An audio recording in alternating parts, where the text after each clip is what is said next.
Raising a grizzly bear has led me down a pretty wild path, from your typical father-son game of catch to seeing the real thing in the wild. Look at the size of that bear. Oh, that bear is massive. But now I'm taking on another little project. I'll have to relearn everything I thought I knew. Could use your claws up here. But there's nothing small about my latest mission, to find bears here. Everything's big in Maine. The moose, the bullfrogs, the black bears, and even the leeches. I'll learn the secrets of these wild black bears, from the edge of the world to the middle of the night in the big woods. There's something moving around over there. I'm pretty sure it's a bear.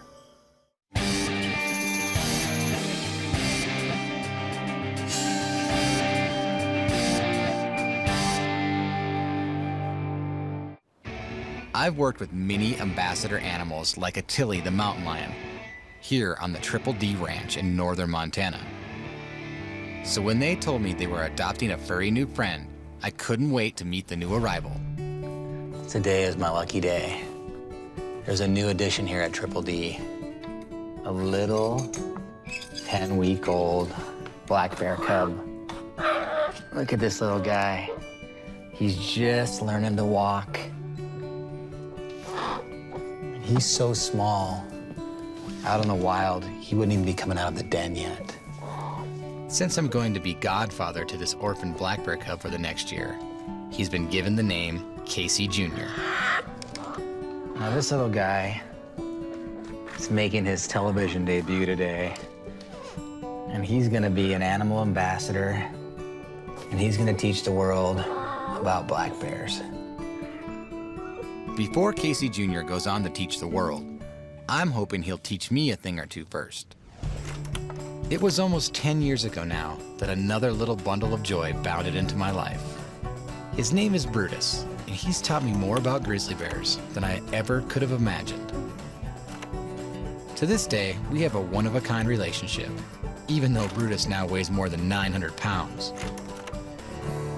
With Casey Jr., I have to start at square one. And this means plenty of good old-fashioned TLC.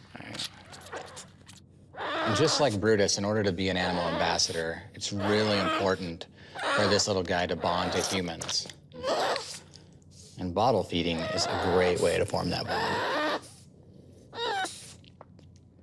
This is an important part of this little guy's day. He will get a bottle at least 3 times a day. And you can see it's quite a bottle, so these little bears are eating a lot every day, and they have to because he's gonna grow a lot. In 1 year, he will weigh well over 100 pounds.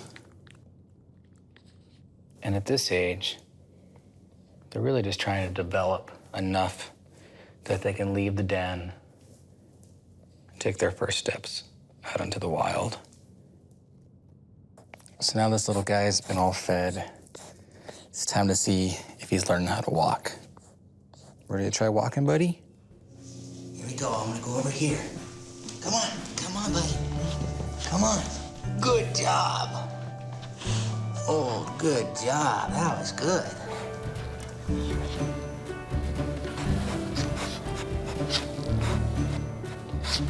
Good. Good job.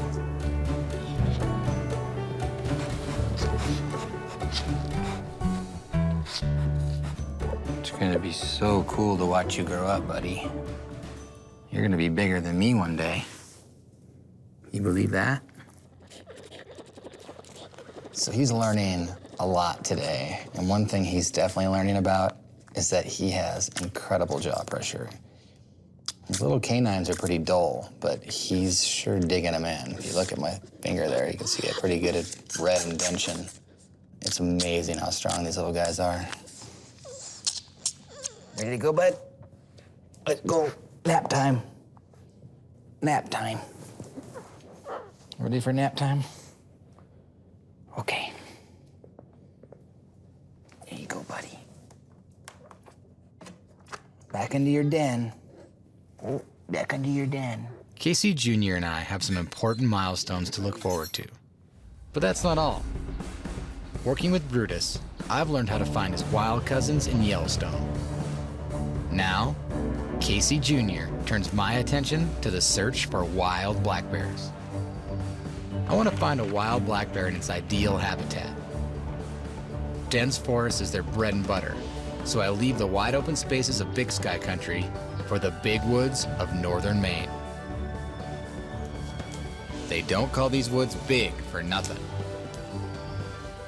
But I know just the guy to help me get the lay of the land. Gary? Casey Anderson. Casey, how we doing? Good, how you doing? Great. So I need to see Maine, and I heard this is a good way to do it, and you're the guy that can show me. You bet. Gary's been flying the friendly skies in the Baxter State Park area of Maine for over 15 years. And he's landed his float plane in just about every puddle on the map.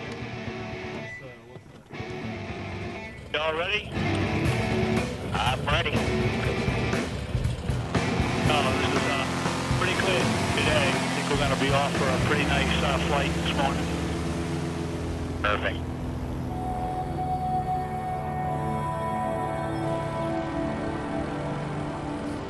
When you get up here, the bird's eye view, you can see that Maine is just a sea of thick forest. There is a lot of wild land out here. One thing I noticed right away is we took off, we've been flying for a few minutes, and I have not seen a human, a car, or a building. Not gonna see any up in here.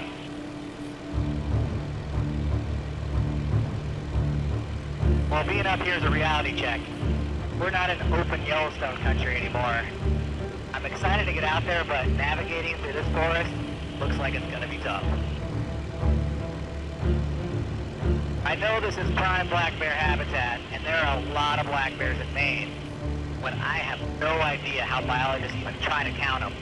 We could have flown over 100 black bears already, and there's no way you could have seen them. There are nearly 30,000 black bears in Maine, making it one of the highest concentrations of black bears anywhere in the United States. Black bears have an immense range, from Canada to Mexico. Their numbers are growing. Where there's forest, there's often black bears. Well, Gary's giving me a pretty good lay of the land here, and I can see that Maine is as wild as anywhere in the world. Now it's time to get my boots muddy and get out there and see what's crawling around.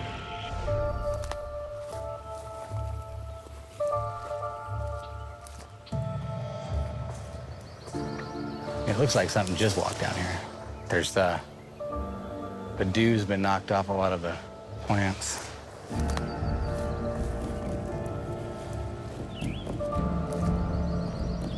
Right away, I feel like the forest is swallowing me. But apparently, I'm not the only one. Okay, tracks mean animals. Black bear tracks mean there's a black bear around here somewhere. That's a good sign. So here in Maine, it's a completely different story. The forest's thick. It's tough to get around. I mean, breaking sticks. You can only see maybe 20 yards ahead of you. It's just really tough to try to sneak up on anything through here.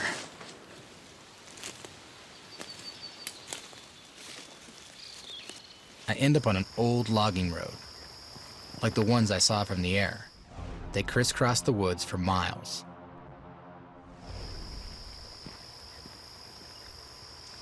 Oh, check this out, some bear scat.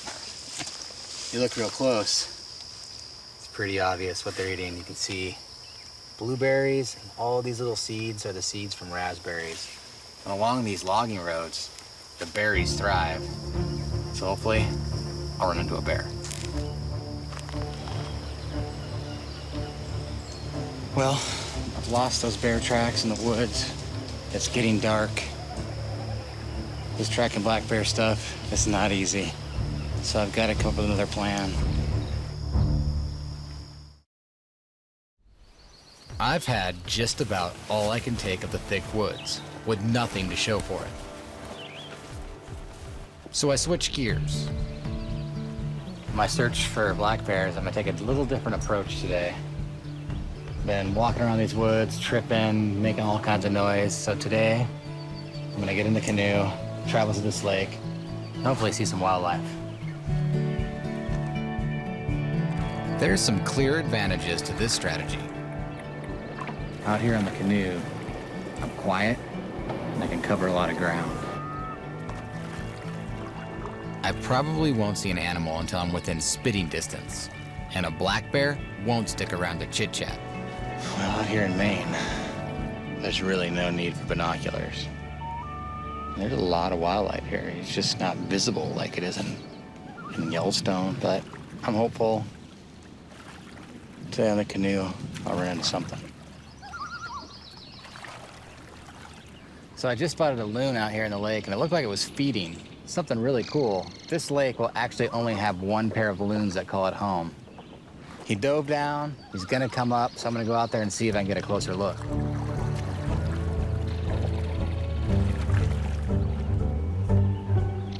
I draw near, and up pops his beautiful mate. I leave these two lovebirds in peace and head off to see what else is stirring in their big backyard. Blue heron.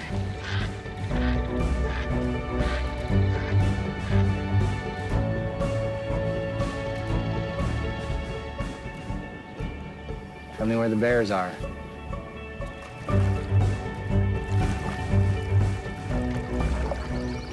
Right over here.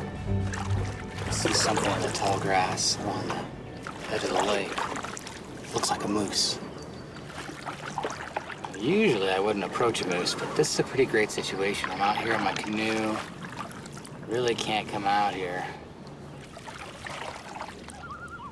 But they are these giant animals, much bigger than the black bears that are here. Moose are the second largest animal in all of North America, and they can easily weigh over 1,000 pounds. It's really peaceful out here. Still haven't seen any bears. Starting to wonder if there's any bears out here. There's nearly one bear per every square mile in Maine, so the odds are that I'm within a stone's throw of one right now. The last time I saw one of these, there was a lot more snow and a lot more ice. This is a beaver hut. And beavers thrive here in Maine. There's plenty of trees and plenty of water. And what's really cool, from what I remember, is when the water goes down, it's also a great place for black bears to crawl in and hibernate during the winter. If my memory serves me well, it's a pretty snug fit down there. All the better to keep out the elements, as I learned firsthand when I was here last March.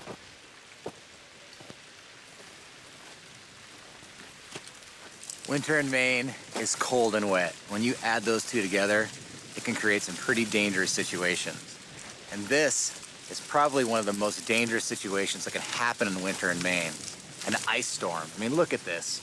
Raindrops fall from the sky, they're super cooled, and as soon as they touch anything, instant ice. I've never seen this before in Montana, and it's really cool. If you sit here, it's almost like listening to wind chimes.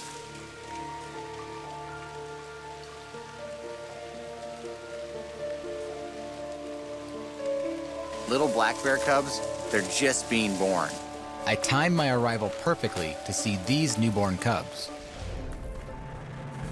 I head out with the state of Maine's black bear monitoring team, led by biologist Randy Cross and technician Lisa Bates. It'll give me a better chance of finally seeing a black bear in the wild. But there's a wrench in our plans. Last night's ice storm is causing a lot of mobility issues. Trucks are gonna stop here, can't go any farther. All the trees are laying over heavy, right in the middle of the road. We're gonna pull the sleds off, try to navigate our way down through all the frozen trees, and then it's gonna be time for snowshoes. But look at this snow. This crust on top is like cement, which is great when you stay on top.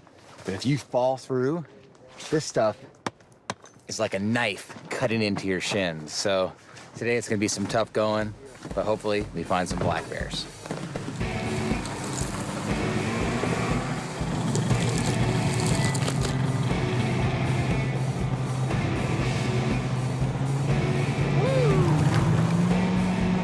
Finally, we make it through the gauntlet. Back home in grizzly country, like one of the #1 rules is don't approach a female with cubs. Yeah. And today, we're doing the exact opposite. Exactly, yeah. So why does it work?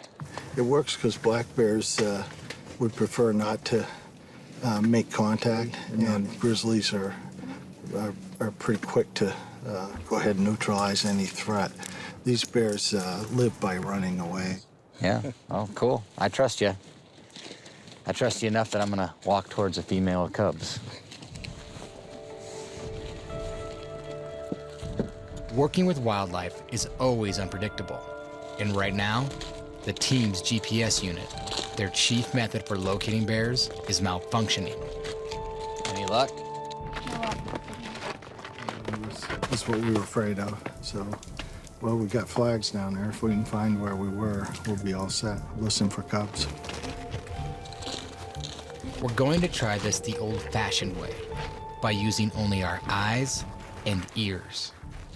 We're starting to see one of the bears strip some bark on the cedar to use as bedding. Here it comes.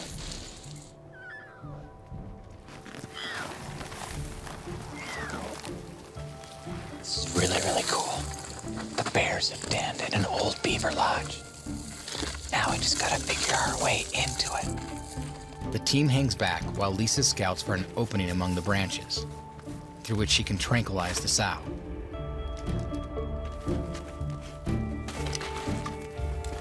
Good job. Well, as I've been sitting here listening, I'm pretty confident that I hear 3 distinct cub voices. And the one right down on the side of the nest has a deeper voice, which usually means it's bigger. Randy said it's probably a male, and I agree. So, definitely 3, hopefully 4. And we'll find out pretty soon.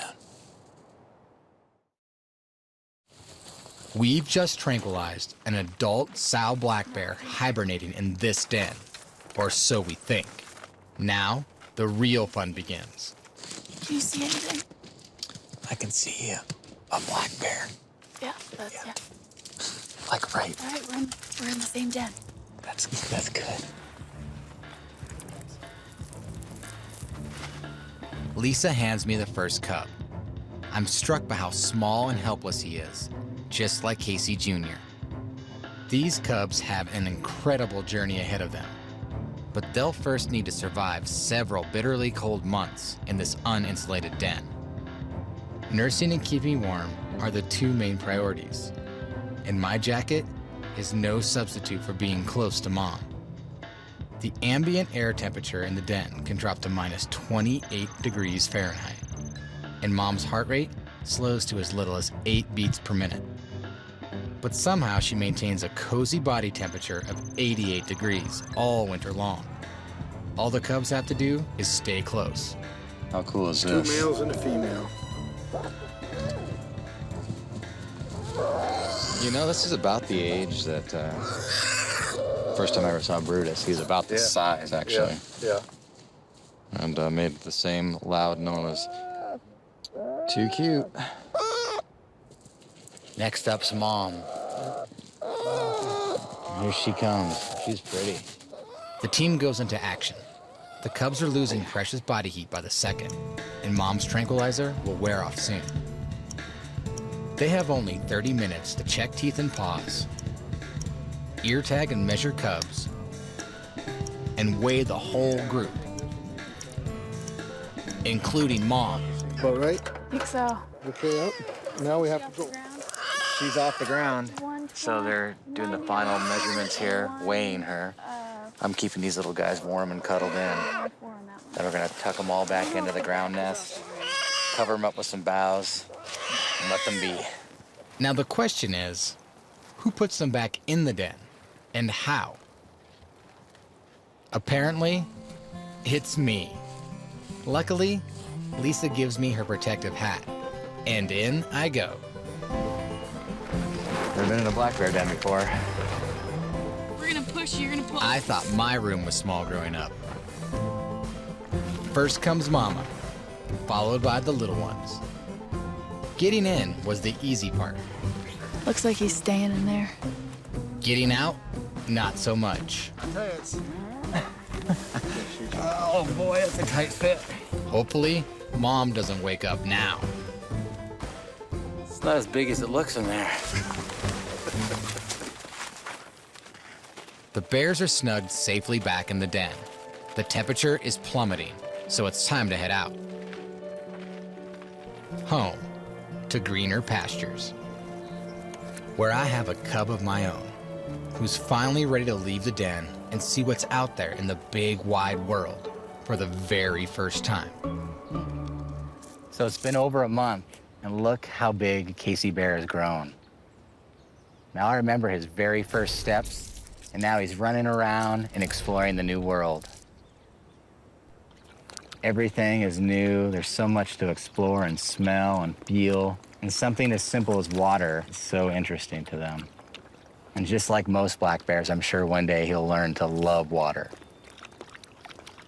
It's really neat how bears are born in the middle of winter in the den, but they develop for 4 months inside that den before they actually get to come out into the world. So out there in the wild, mother bears are taking their little cubs out and showing them open water like this for the first time. So this is a very, very important time. Natural curiosity at this age knows no bounds. Yes, bear wrestling, fun, huh?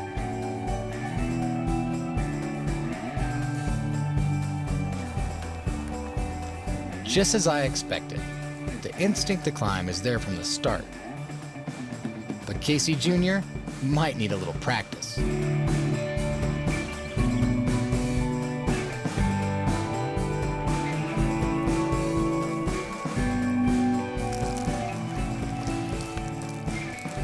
So little Casey's gone from walking, he's tried a little bit of swimming, and now one thing that's essential for a black bear is climbing.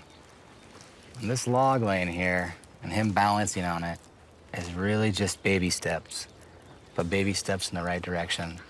Just like when I watched Rosie teaching her little cubs to climb on the logs. Rosie was one of Yellowstone's most seen and most loved black bears. One summer, I watched as she raised 2 yearling cubs. She was a model omnivore, eating everything from field grasses to roots, nuts, and berries. But she also revealed why black bears are often called opportunivores. When opportunity knocks, or in this case, crawls, black bears know how to answer it, feasting on the ants, beetles, and grubs inside these rotting logs. Casey Jr. seems to have this technique down, all on his own. What do you smell down there? I don't smell anything. You have a better nose than me. A black bear's nose is 7 times sharper than a bloodhound's, and it's obvious that Casey Jr.'s found the treasure trove. He knows there's bugs in there. You just got to figure out how to get them out. This is a time when Mama Bear out in the wild would come over and show him. There you go. You smell it? There's been plenty of times I've been out watching Mama Bears trying to teach their cubs how to do things. And the cubs have other ideas, and all they want to do is play and explore. I think that's what he wants to do. Want to go explore some more?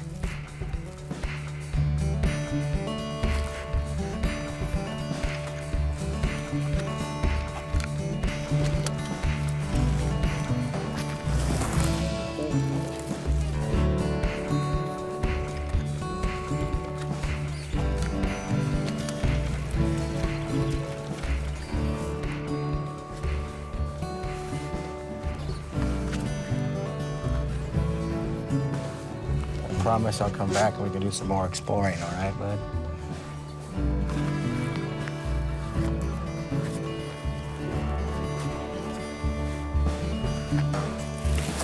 Oh.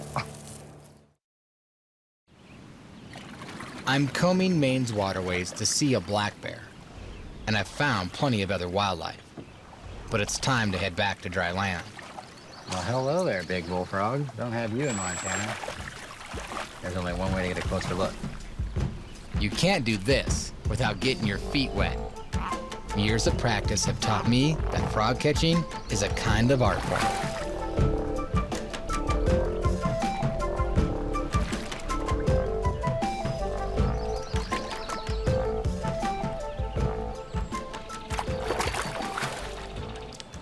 Look at that, a little bullfrog, one of the most ferocious predators in Maine. Now, a full-size adult bullfrog will actually eat a frog of this size. Very cool, beautiful little frog. Ready to go, buddy? I just picked up a little friend here while I was looking for those bullfrogs. Everything's big in Maine. The moose, the bullfrogs, the black bears, and even the leeches. Look at that guy. No free rides, little guy. Just as I wonder what else Maine can throw at me, the weather turns again.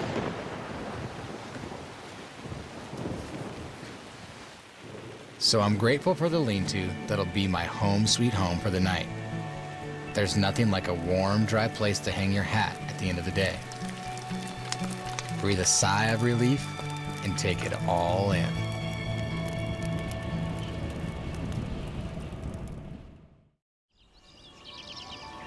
Living in the moment is what black bear cubs do best. Summer in the Rockies is in full bloom, and so is Casey Jr.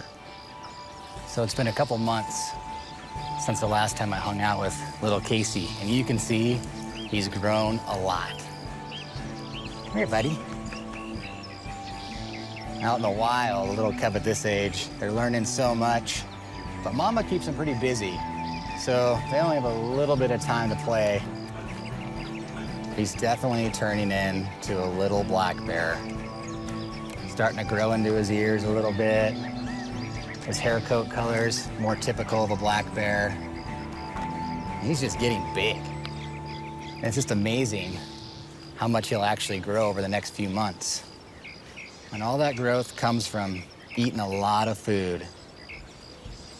Casey Jr. has it good. He's growing at nearly double the rate of a wild black bear.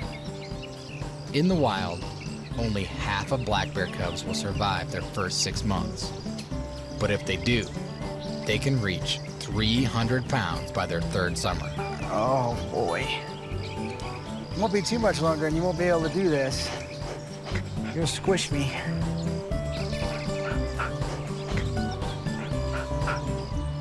We can't just roll around in the meadow all day, even though I kind of love it. Life as a black bear isn't all about stopping to smell the flowers. We've got work to do.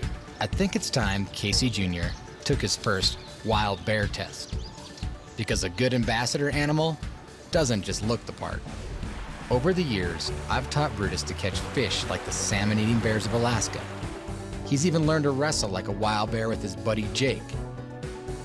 But I've never tried this with him. We got some adventures in store today, bud. Some big adventures.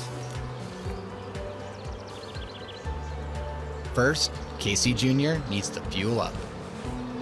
It's all yours. Come up here. There you go. What a good boy. Your bottle sure got bigger. I got a big surprise for you today. Something that every bear loves. And now that you're a big boy, I'm gonna teach you about the birds and the bees. Now you've got this fur coat for protection, but I don't, so for today's adventure, I've got to suit up here. And then I'll lead the way, and you can follow me, okay? Today, Casey Jr. will build on his newly formed climbing skills. Because it's not only a way of avoiding trouble, it's a way of finding it. And this looks like the sticky cut. This is way more than just a balance beam.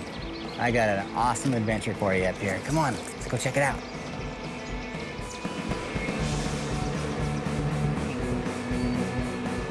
Even though black bears are equipped with a sting-proof fur coat, they have their weak spots, like their nose and paws.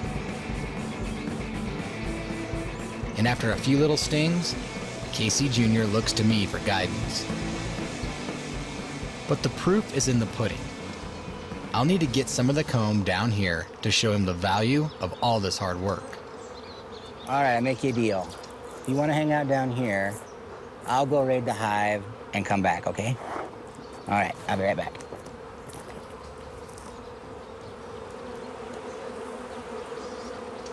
Could use your claws up here.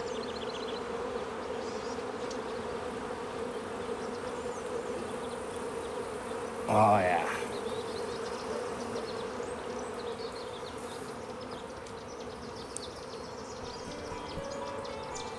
Look.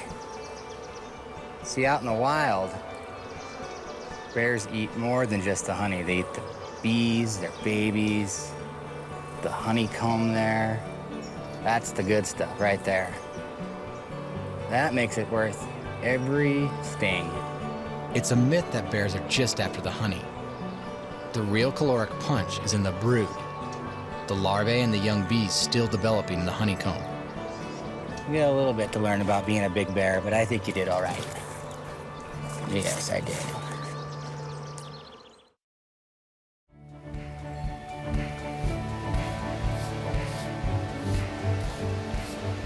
Well, it rained a little last night, but the lean-to kept me dry.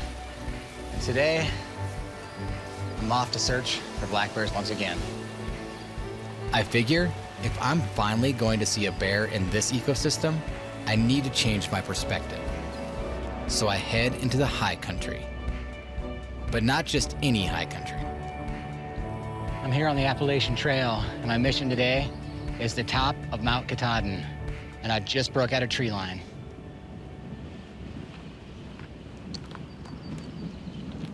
Well, I've climbed out of the deep, dark forest, up on top of a mountain, a little more of my style. And I'll tell you what, it's as windy and as cold as any mountaintop in the Yellowstone country. For me, that's encouraging, because in the past, I've found bears in exactly these kinds of conditions. I'm high above the tree line just outside of Yellowstone National Park. Wow, this is so awesome. That mountain is crawling with grizzly bears. These bears were eating cutworm moths, seasonal migrants from the Great Plains. I need to find something comparable, a food source that will draw black bears into the high country this time of year in Maine. I'm starting to see some blueberries here. So hopefully, find some black bears. The higher I go, the less signs of life I see. And it's no surprise, because these mountains are known for some of the most extreme weather in the world. So today I came into the high country to look for bears and to get a better view. I've got a great view, but I don't see any bears. And it looks like the higher I climb, I'm not gonna have any view because I'm headed into the clouds.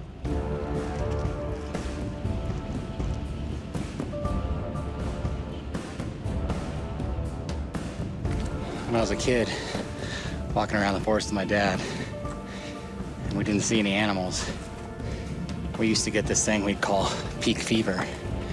And what we'd do is find the tallest mountain that we could see and climb to the top of it. Well, it's no different now. I'm here in Maine, not seeing any animals. I picked the highest mountain in Maine, and I'm going to the top of it. The weather continues to worsen. The top of the mountain seems farther and farther away. Once I get on Katahdin's infamous Knife Edge Ridge, I'm literally at the point of no return. This mountain has killed before, and I don't want to be next. Windy, slippery, and a long ways down. I'm up here on the Knife Edge Ridge, and I am surprised how rugged and gnarly this East Coast mountain really is. It's a long, long way down.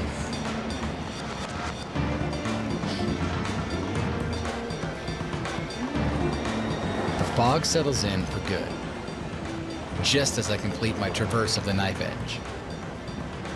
The summit is right around the corner. Cloaked by the mist, I realize why I haven't found a bear.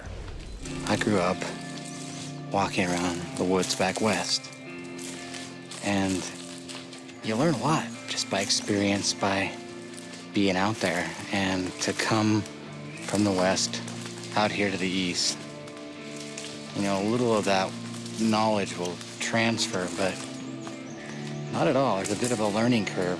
In other words, I've got to adapt and learn just the way the bears have, to blend in with the local surroundings. It's all part of the game. With that comes a lot of that childlike excitement. And being here in the deep woods of Maine, it's exciting, yet a lot of mystery.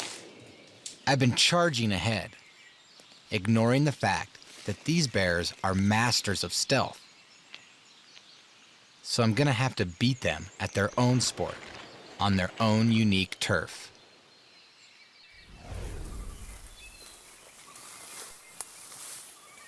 First, I need to look closely at the terrain to find the perfect place to set up one of my secret weapons, remote cameras. Look right here, choke cherries. This time of year, black bears in Maine love to eat these. And they're pretty good.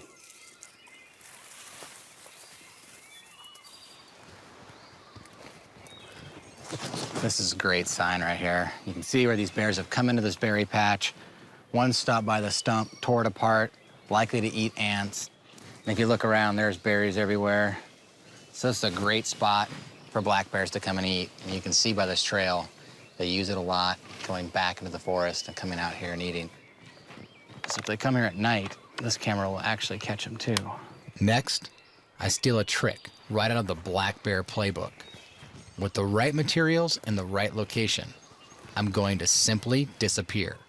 I'm gonna build a ground blind right here, sit tight, and wait for black bears.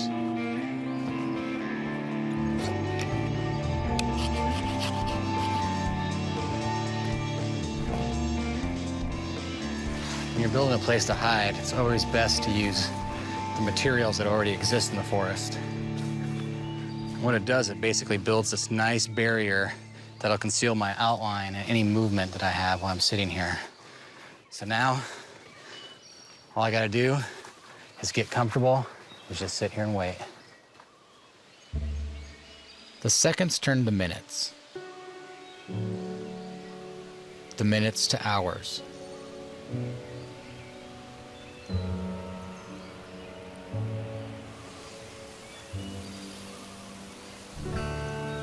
Well, nothing yet.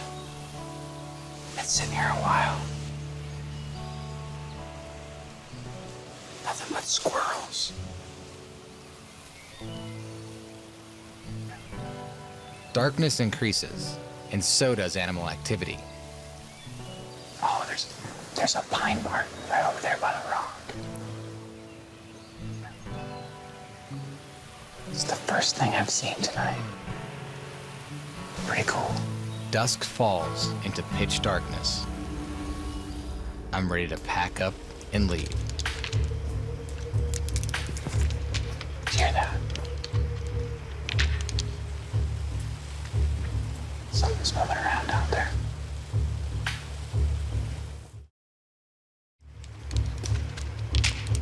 There's something moving right over there. It's so dark that we switch the camera over to infrared mode.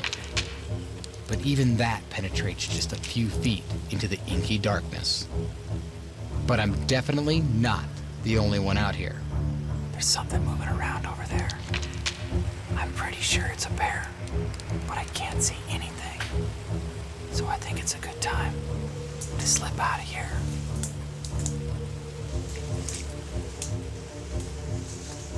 This is crazy. I don't know how the black bears in Maine get around these thick forests. They can see a lot better than me, but you can see me because I'm on an infrared camera. And at night, it's not a good time for me to be in the forest, so I think I'm gonna take my headlamp and get out of here.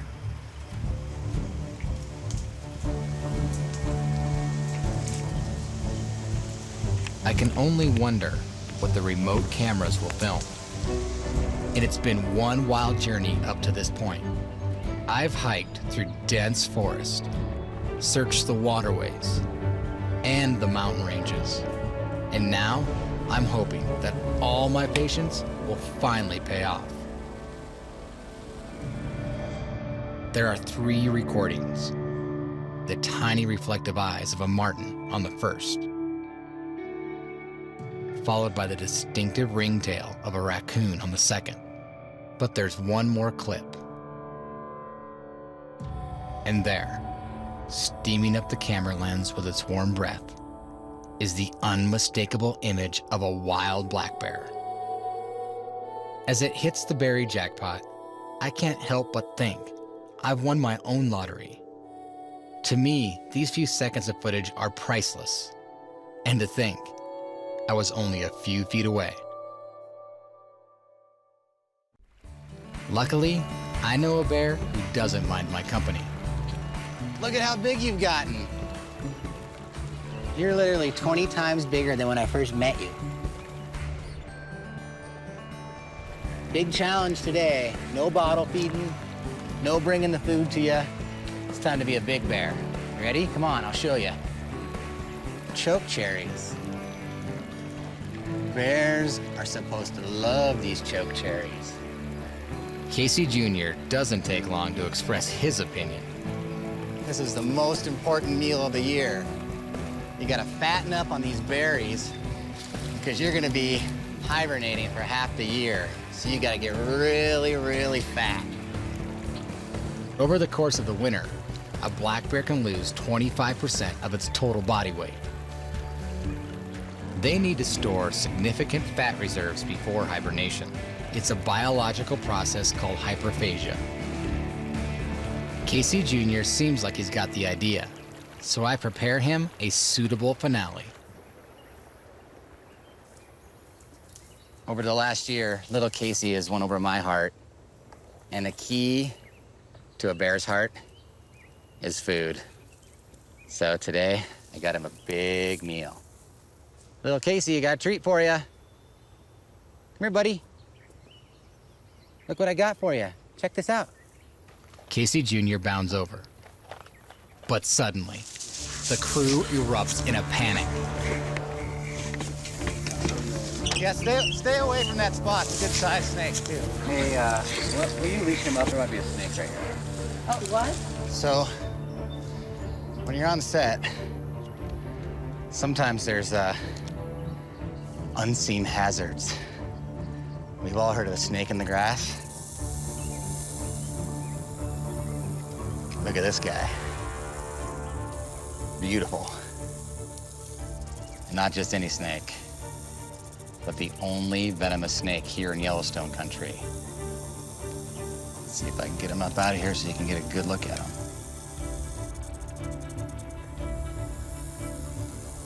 But right here is one animal that you don't want to step on. An animal that's essential to this ecosystem. Like, most people don't like them. I love them. And this guy right here, I'm gonna move off set and put in the hills behind me. The snake's safely in the bag, and Casey Jr.'s able to get back to the finer things in life. We have had one amazing year, haven't we? It started with a simple walk that turned into a climb. Then we moved on to water. But most of all, we learned how to eat in every way imaginable. And what a difference a summer makes. From a tiny cub to a strong subadult, ready to take on the world.